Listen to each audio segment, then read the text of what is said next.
Hello my dear students, welcome to today's session. This is Aanchal, your learning buddy, and we are going to take up SST for class 6. This is chapter number 10 of history, that is golden age of the Gupta period, right? We'll be talking about Gupta period and post Gupta period also we'll be discussing. So we'll be learning about political history during the Gupta period, then the post Gupta period, Harshvardhan's reign, and then the Chalukyas, the Pallavas and their administration, right? So this is the timeline. So in 320 CE, Chandragupta, right, he started ruling, and then this was the beginning of the Gupta Empire. Then Samudragupta, he was the son of Chandragupta I, he started ruling from 335 CE. Then in 375 CE, Chandragupta II, who was the son of Samudragupta, right, he started ruling. Then by 570 CE, this Gupta Empire, it started decline, it came to an end. Then from 606 CE, Harshvardhana, he started ruling, right. So let's talk about that in detail now. So by the end of the 3rd century CE, the powerful empires established by the Kushanas in the north and the Satavahanas in the Deccan had come to an end. हमने previous chapters में पढ़ा है about the empires of Kushanas and the Satavahanas. So by the end of 3rd century CE, 3rd century के खत्म होते होते ये जो empires थी ये decline होने लगी. Kushanas का north में decline हुआ and Satavahanas in the Deccan.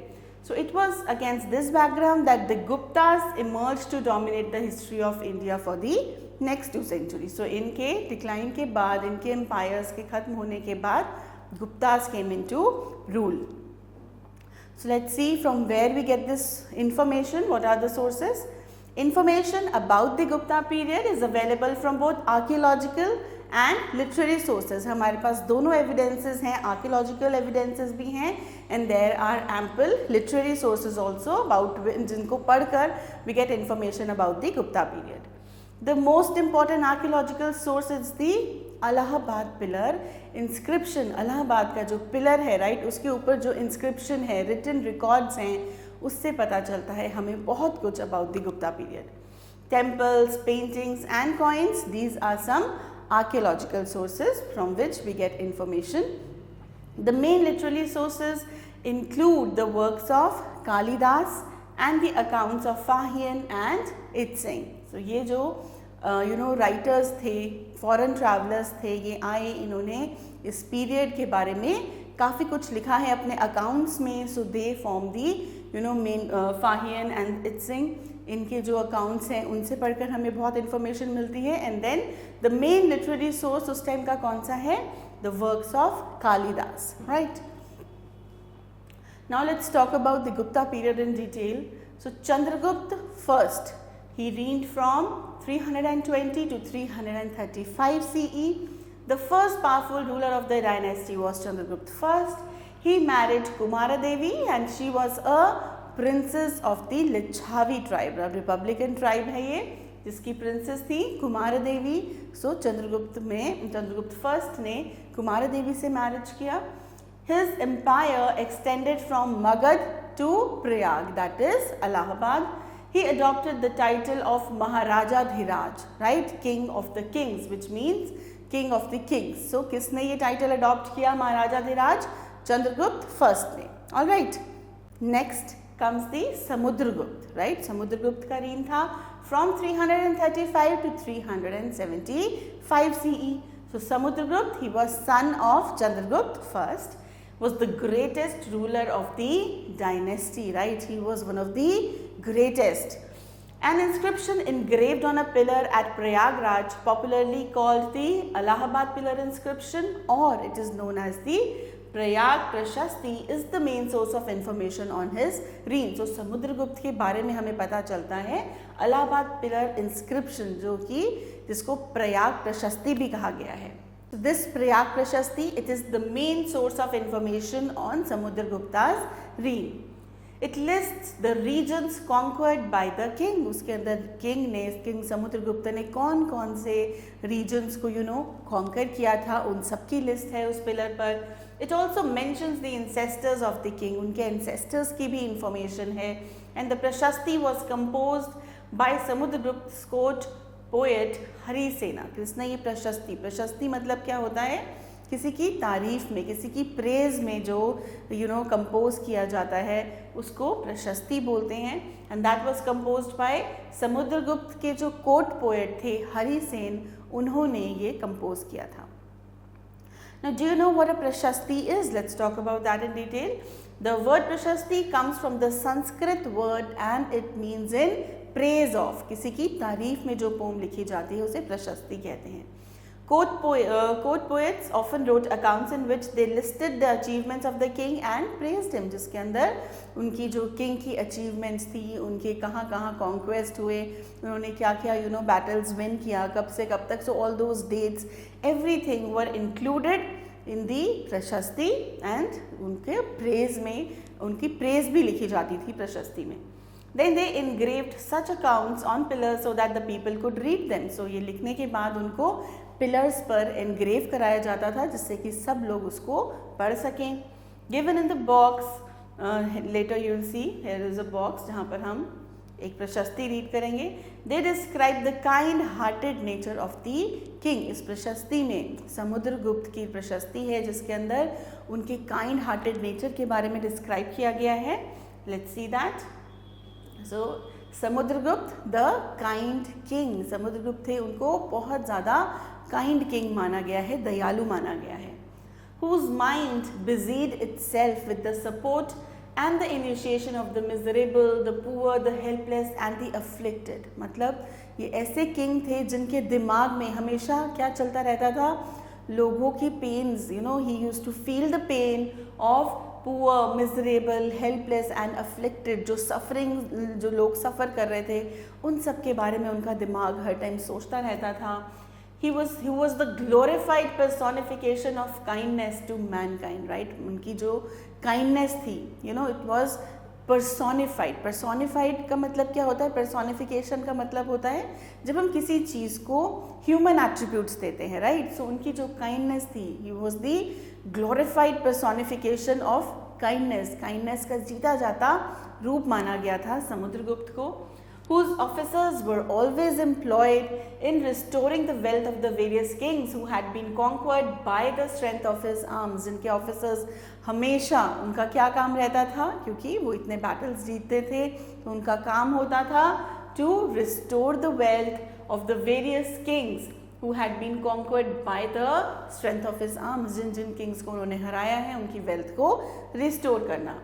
Whose many wonderful and noble deeds are worthy to be praised for a very long time. उनके जो काम थे, अच्छी deeds थी, noble deeds थी, so they call for celebration का आगे आने वाली generations तक उनके गुणगान किए जाने चाहिए. इस टाइप के किंग थे Samudragupta. He was the kindest of all. Now let's talk about the Prayag प्रशस्ति. उस पर क्या information हमें मिलती है? So the प्रशस्ति lists the rulers against whom Samudragupta fought. Samudragupta ने जिन जिन रूलर्स के अगेंस्ट बैटल किया था, वॉर किया था, उन सब की लिस्ट है. It also describes the policy that he followed towards each set of rulers. Her ruler के प्रति उन्होंने क्या पॉलिसी अपनाई थी वो सब भी रिटन है.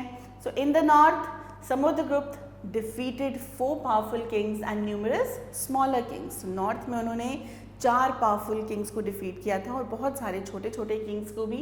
अ large part of northern India it became a part of his empire and the territories, these territories in the north they were administered directly, right? उनको वो डायरेक्टली उन पर रूल किया करते थे और उसकी एडमिनिस्ट्रेशन का ध्यान देते थे. Now Samudragupta also defeated 12 rulers of the Deccan region, right? Deccan का भी उन्होंने 12 रूलर्स को हराया था. एंड द फार साउथ में भी उन्होंने कुछ रूलर्स को, 12 rulers of the Deccan and the south उन्होंने डिफीट किए. These kingdoms were not annexed, means उनको उन्होंने अपनी एम्पायर में अटैच नहीं किया, ऐड नहीं किया. क्या करा उन्होंने? उनको हराने के बाद the rulers only had to pay an annual tribute and accept Samudragupta as their overlord. So जो kings थे वही उस जगह के king रहे, but उनको क्या करना था, एक annual tribute, एक annual amount of money उनको समुद्रगुप्त को भेजना होता था, and they had to accept him as their overlord, means उनकी authority को accept करना था कि वो हमसे ऊपर हैं, they are more powerful, उनकी power को, authority को accept करना था उन kings को, that's all. Samudragupta defeated many kingdoms of the east such as Nepal, Assam, Bengal. East में भी उन्होंने काफ़ी kingdoms को defeat किया. The rulers had to accept his suzerainty and pay him a tribute. Suzerainty is again, it is a relation between political entities where one has to accept the power and the authority of the other king, right? So एक king दूसरे king को अपने से जब more powerful मान लेता है उसको बोलते हैं suzerainty. So ईस्ट में भी जो kings थे उनको उनकी suzerainty accept करनी पड़ी और उनको annual tribute देते थे वो लोग. Samudragupta also defeated the forest tribes of the Vindhya region. जो forest के tribes थे विंध्या region के, उन्होंने उनको भी defeat किया. The rulers offered tributes and gifts to the king. Again उनका भी यही था कि उनको भी tributes and gifts देते थे वो king को. Now Chandragupta II, Chandragupta II की बात की जाए, he reigned from 375 to 415 CE. So Chandragupta II, he was the son of Samudragupta, right? Chandragupta first, then Samudragupta, then came Chandragupta II. He was also known as Vikramaditya, right? Chandragupta II को विक्रमादित्य के नाम से भी जाना जाता है. He defeated the Shakas and took control, of the ports of Broch, Cambay and Supara. He maintained friendly relations with the powers of the Deccan and the far south. उनका जो relation था of the Deccan rulers and the south के जो rulers थे उन सबसे काफ़ी friendly relations maintain किए हुए थे विक्रमादित्य ने. Chandragupta II was a patron of arts and literature. He was a great supporter of art and literature. The Navratnas of the 9 gems lived in his court. उनके court में 9 gems रहा करते थे. Poet Kalidas was one of them, and Kalidas was a very famous poet. He was also a part of his court. Fahian came to India during Chandragupta's reign and has written about many other poets. Fahian उसी time पे Chandragupta II के reign के time पर India आए. उन्होंने बहुत other poets के बारे में भी लिखा है. Philosophers and writers उनके बारे में भी लिखा है. Who lived at the court of the king, जो king चंद्रगुप्त II के कोर्ट में थे, उन सब के बारे में फाहियन के अकाउंट में पढ़ा जा सकता है. He has also written about the life of the common people, कि उस टाइम पर जो common लोग थे उनकी लाइफ किस टाइप की थी.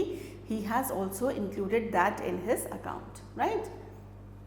Now let's talk about the later Guptas, यानी चंद्रगुप्त II के बाद जो गुप्तास आए उनका कैसा रूल था. So after Chandragupta II, Kumaragupta and Skandagupta were powerful Gupta rulers. उनके बाद ये दो और powerful rulers आए. During the reign of Skandagupta, the empire was threatened by the Hanas, जो Huns थे. Huns ने उनको defeat किया. The nomadic tribesmen of Central Asia, and they ended the rule of the Gupta dynasty. So उन्होंने ही उनको defeat करके इस dynasty का end किया. They defeated Skandagupta. Clear? Now let's talk about कि गुप्ता पीरियड के डिक्लाइन के बाद, राइट, उनके एंड के बाद कैसा था. After the end of the Gupta period many kingdoms became powerful in both the north and south. Again उनके जाने के बाद नॉर्थ एंड साउथ में बहुत सारे किंगडम्स आए जो काफ़ी पावरफुल थे. The kingdom of Harsha was dominant in the north. जो हर्षवर्धन थे उनका जो किंगडम था वो नॉर्थ में काफ़ी फेमस था, काफ़ी डोमिनेंट था. The Chalukyas ruled in the Deccan. Deccan region में Chalukyas का रूल था. And the Pallavas, they were more powerful in the south, in the far south. So let's talk about Harshvardhana first. So he ruled from 606 to 645 CE. The breakup of the Gupta Empire was followed by a period of disorder, right? Gupta Empire के end के बाद कुछ time सब कुछ बहुत उथल पुथल रहा, right? There was no system, there was no order. So it was a period of disorder at that time. Small kingdoms fought against one another. छोटे छोटे kingdoms थे, एक दूसरे से लड़ते रहते थे. But finally Harshvardhan conquered these kingdoms and established a powerful empire. Then after some time Harshavardhana जो king थे उन्होंने इन छोटे छोटे सब किंगडम्स को हराकर अपनी एक पावरफुल एम्पायर एस्टैब्लिश की, right. and what are the sources from which we learn about Harsha and the other kings. So we learn about Harsha and the developments during his reign from two main sources. क्या वो sources हैं? One is Harshacharita, the biography of the king written in Sanskrit by his court poet Banabhatta. So उनके court के एक poet थे बाणभट्ट जिन्होंने हर्षचरिता लिखी जिसमें it was a biography. It was, it had a detailed account of the life of King Harsha. The book lists the military and cultural achievements of Harsha. उसके अंदर उनके बुक के अंदर उनके मिलिट्री कॉन्क्वेस्ट के बारे में भी लिखा था and about his cultural achievements. The other is the account of Hiuen Tsang who visited during India during Harsha's reign. He spent 8 years in the court of Harsha. So Hiuen Tsang Harsha के कोर्ट में he spent 8 years. He has written in detail about the developments during these years. उन्होंने अपने account में काफ़ी detail में लिखा है about the time period जो 8 साल वो वहाँ रहे उस टाइम में हर्षा के रीन के बारे में उन्होंने काफ़ी डिटेल में लिखा है अपनी बुक में. Besides these sources, inscriptions and coins of this period also tell us about King Harsha. जो archaeological sources होते हैं coins and जो inscriptions पाए गए हैं उनसे भी हमें King Harsha के रूल के बारे में काफ़ी information मिलती है. Now let's take a look at the military campaigns of King Harsha. The capital of Harsha's empire was Kannauj, right? Kannauj was the capital. Harsha conquered Punjab, eastern Rajasthan and the whole of Ganga valley up to Assam. So this was the extent of his empire. He attacked the Chalukyan king Pulkeshin too, but he was defeated in that war. Okay. So Harsha did not annex all the territories that he conquered. Again उन्होंने भी जो सारी ये जो territories थी इनको अपनी territory में मिलाते नहीं थे. He allowed some kings whom he defeated to continue ruling. कुछ kings को वो अपना rule continue करने के लिए कहते थे. They just accepted Harsha as their overlord और उनको Harsha को अपनी एक annual tribute देनी रहती थी. They also gave him money and soldiers whenever he needed him. जब भी हर्षा को ज़रूरत होती थी तो ये जो किंग्स थे जिनको उन्होंने डिफीट करने के बाद रूल करने दिया वो अपने सोल्जर्स भी प्रोवाइड करते थे उनको जब नीड होती थी किसी वॉर के लिए और जो पैसा भी उनको देना होता था whenever he demanded for it. So this, as you can see, is the extent of the Gupta Empire, right? Now Harsha, he was a patron of arts, he was a great supporter of arts. He was a good writer himself, बहुत अच्छे writer थे. He wrote 3 plays in Sanskrit. उन्होंने संस्कृत में 3 plays लिखे, Ratnavali, Priyadarshika and Nagananda. Scholars such as Banabhatt, Subandhu and Dandin, they lived in the Harsha's court. In his early years, Harsha was a worshipper of Shiva, but he later became a Buddhist. So early years में वो Lord Shiva को follow करते थे, but later he became a Buddhist follower, right? He was tolerant of other religions, so he respected other religions equally well. ऐसा नहीं था कि क्यों वो बुद्धिस्ट को फॉलो करते हैं तो वो सबको वही रिलीजन फॉलो करने को बोले. He was quite flexible. He organized a grand assembly at Kannauj in 641 CE. He also gave money to the University of Nalanda, right? उन्होंने एक बहुत बड़ी गैदरिंग करी कन्नौज में in 641 CE. एंड उन्होंने यूनिवर्सिटी ऑफ नालंदा जो थी जिसके बारे में अभी हम पढ़ेंगे उनको भी उसमें भी उन्होंने काफ़ी मनी डोनेशंस की. This university prospered and became a famous centre of learning. ये यूनिवर्सिटी काफ़ी प्रॉस्पर करी and it became a famous centre of learning. Hiuen Tsang spent many years studying Buddhist text at the Nalanda university. So Hiuen Tsang ने काफ़ी years spend किए studying Buddhist text. उन्होंने Buddhist text की काफ़ी पढ़ाई की इसी नालंदा यूनिवर्सिटी में, right. Now let's talk about Hiuen Tsang का जो अकाउंट था उन्होंने क्या लिखा. Hiuen Tsang informs us that agriculture was the main occupation of the people in villages के जो लोग थे उनका जो मेन ऑक्यूपेशन था it was agriculture only. Traders and craftsman they lived in towns. People were simple, honest and very hospitable. जो लोग थे उस टाइम के वो काफ़ी simple थे, काफ़ी साधारण थे, काफ़ी honest थे, right? And they were quite hospitable. बहुत अच्छे से लोगों को स्वागत किया करते थे, लोगों के साथ बहुत अच्छे थे, welcome किया करते थे. They lived together peacefully. So people जो थे उस टाइम के आपस में एक दूसरे से बहुत ही मिलजुल कर और बहुत शांति से रहा करते थे. Most people were vegetarians and avoided even onion and garlic. उस टाइम के लोग onion garlic भी नहीं खाया करते थे and mostly were vegetarian only. Huen Tsang notes the existence of a rigid caste system. उन्होंने भी अपने अकाउंट में caste system का जिक्र किया है that it was quite rigid. कि जो ऊपरी कास्ट के लोग थे वो नीचे कास्ट वाले लोगों को कास्ट सिस्टम का जो सिस्टम था, वर्णास की जिनकी हमने बात की है, तो नीचे कास्ट के जो लोग थे उनको सिटीज़ में भी नहीं रहने दिया जाता था. So people were divided into numerous caste and subcaste. The Chandalas और द अनटचेबल्स जो थे वो शूद्रा से भी नीचे आते थे, उनको चांडाल्स कहा जाता था. And they were considered impure, उनको इम्प्योर माना जाता था. And they had to live outside the city, वो सिटी में नहीं रह सकते थे. They had to live outside the boundaries of the city. So this Hiuen Tsang had written in his account. Clear? Now let's talk about the Chalukyas, right? So Chalukyas ने डेक्कन में अपना empire setup किया था. After the decline of Satavahanas जो डेक्कन में थे, many small kingdoms arose in the Deccan. The Vakatakas were the most powerful of these. इन सब kingdoms में थे Vakatakas, वो सबसे powerful रहे. They however ruled for a brief period, for a short period they ruled. They were succeeded by the Chalukyas. Their capital was Vatapi और बदामी, right. सो जो चालुक्यास थे उन्होंने जो वकाताकास थे उनके बाद चालुक्यास ने रूल किया एंड उनकी जो कैपिटल थी इट वाज वतापी और Badami. So let's talk about the Nalanda university. Nalanda is in Bihar. The university here was perhaps established in the 5th century by the Gupta rulers. So 5th century में Gupta rulers ने ही इस university को establish किया था. The chief patron of the university was King Harshvardhana, right? So जो chief owner थे, boss थे इस यूनिवर्सिटी के, वो थे King Harshvardhana. The university was the first residential university in the world. ये दुनिया की पहली residential university थी जहाँ पर teachers, students सब लोग रहा करते थे. Over 10,000 students and 2,000 teachers lived here, right? It was a university meant only for men. It was entirely for men.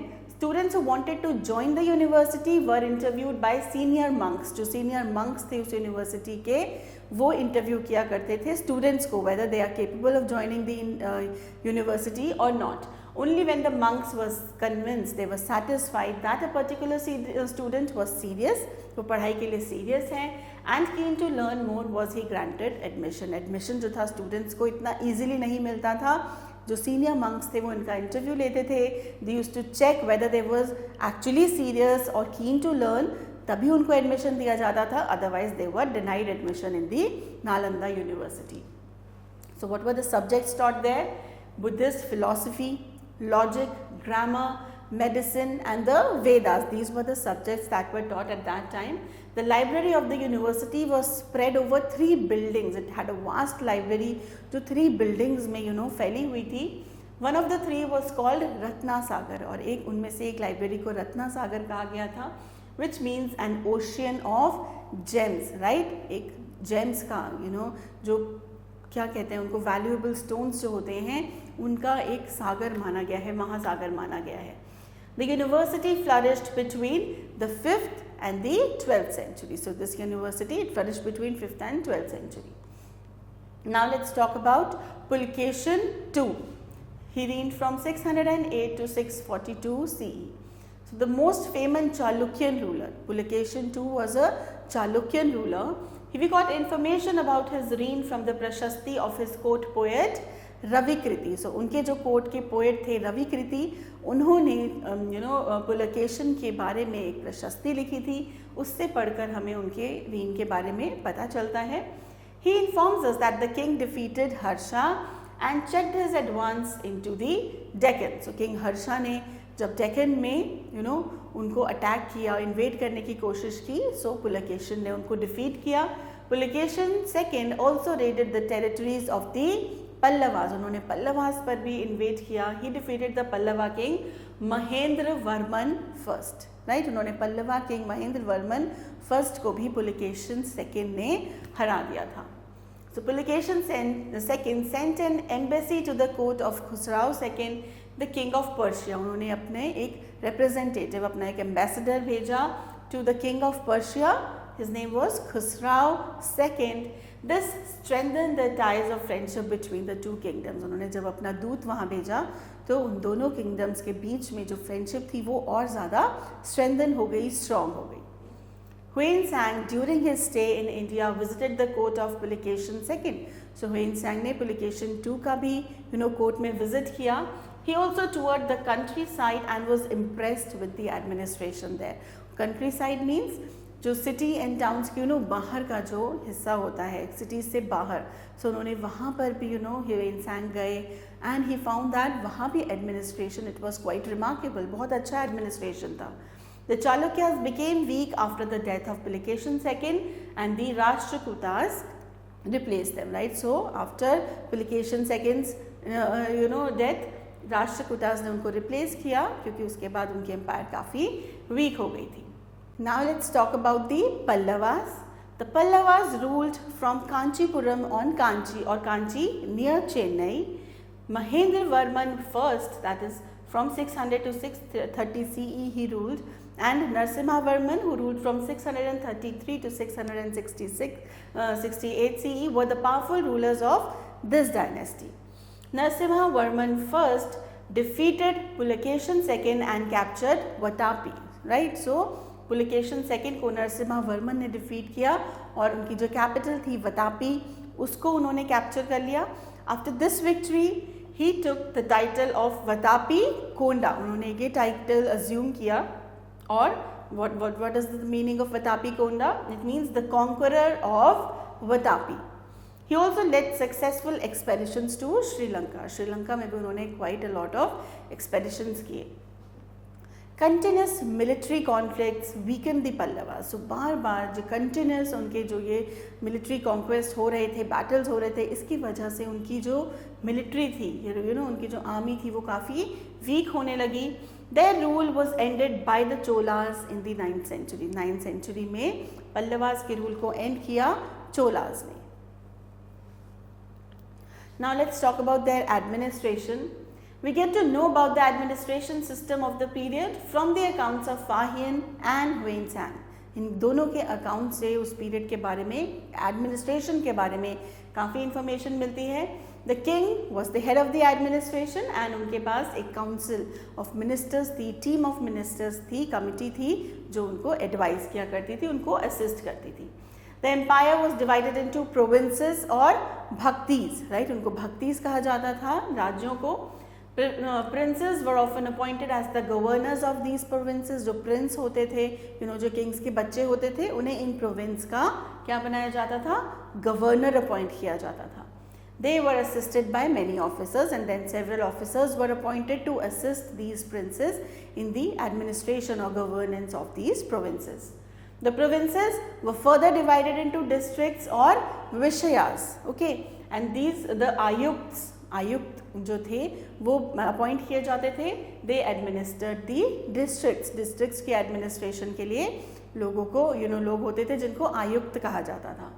There was also a district council in each district which helped in administering the district. District की administration के लिए एक council भी थी जो help किया करती थी आयुक्त को. And the village was the lowest administrative unit, जिसको कौन देख रेख करता था?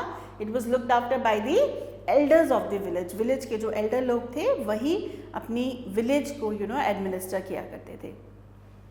Now let's talk about their revenue. Agriculture was the main occupation of the people. Much of the revenue came from land.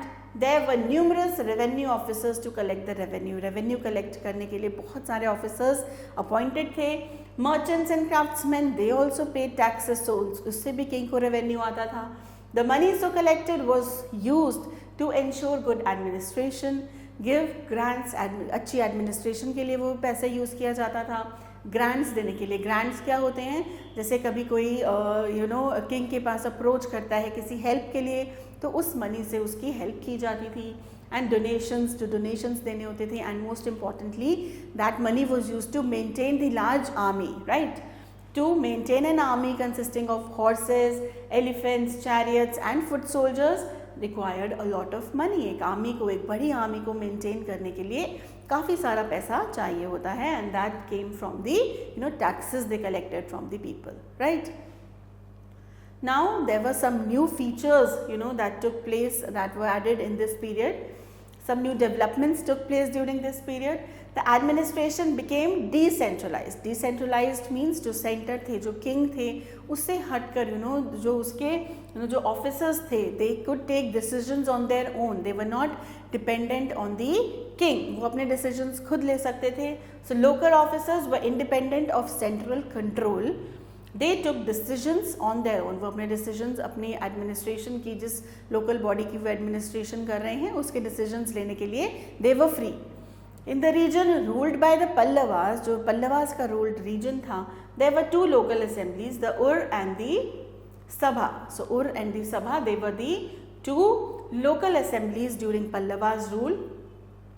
There were also several sub-committees. उनके नीचे भी कुछ committees थी which looked after the routine matters of the village, such as जो routine matters थे villages के digging wells, wells को dig करना, roads बनाना, temples construct करना, provide water to the fields. So all these things were looked after by the sub-committees.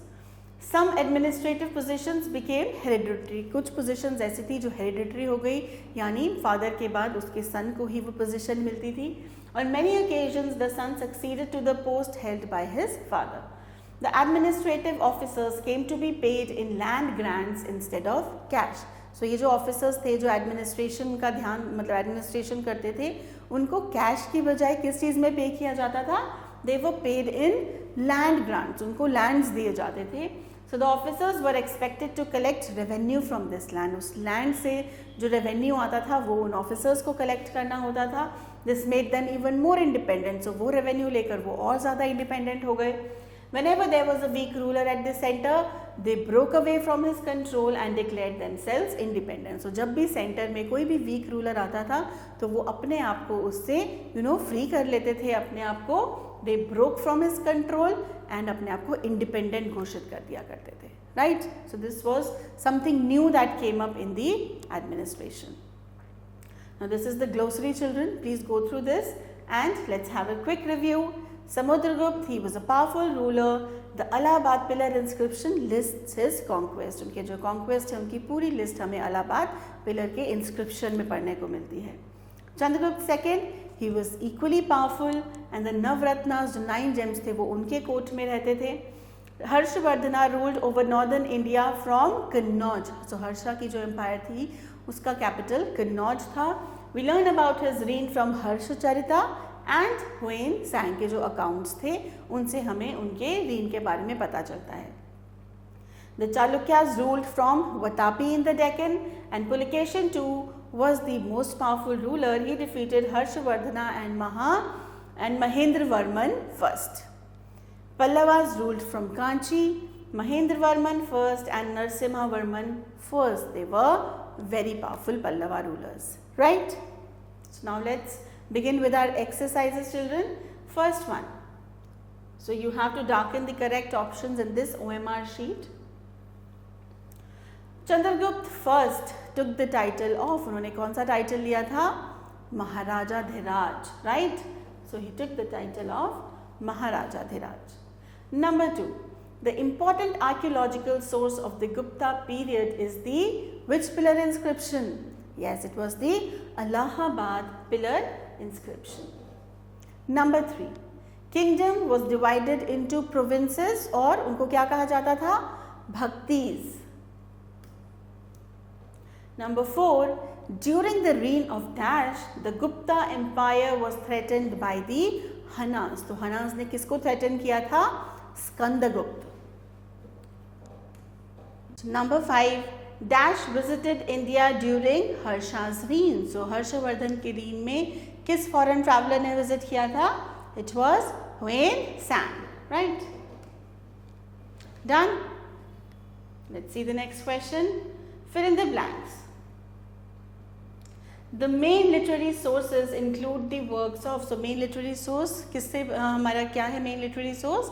Works of Kalidasa.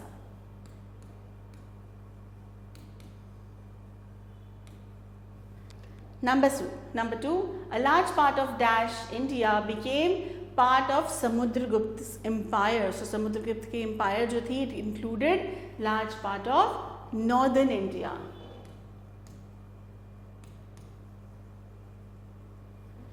Number 3, Chandragupta II was the son of Samudragupta.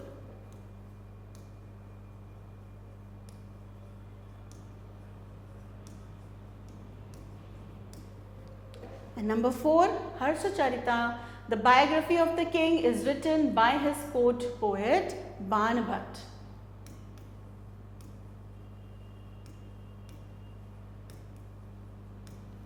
Clear? Now C part, we have to tell whether these statements are true or false. Number 1, Chandragupta first assumed the title of Maharaja Dhiraj. Yes, it is true. Number 2, Samudragupta maintained good diplomatic relations with the Kushanas. Yes, it is again true. Number 3, Kalidasa, the famous poet, was a part of Pulication too. No, he was not. False. Hanas made the Gupta Empire weak. Yes, it is true. And Harshacharita was written in Pali language. No, it was written in Sanskrit language. False. Clear? Now these are detailed questions, children. Kindly attempt them yourself. We have gone through each and every question while explaining the chapter.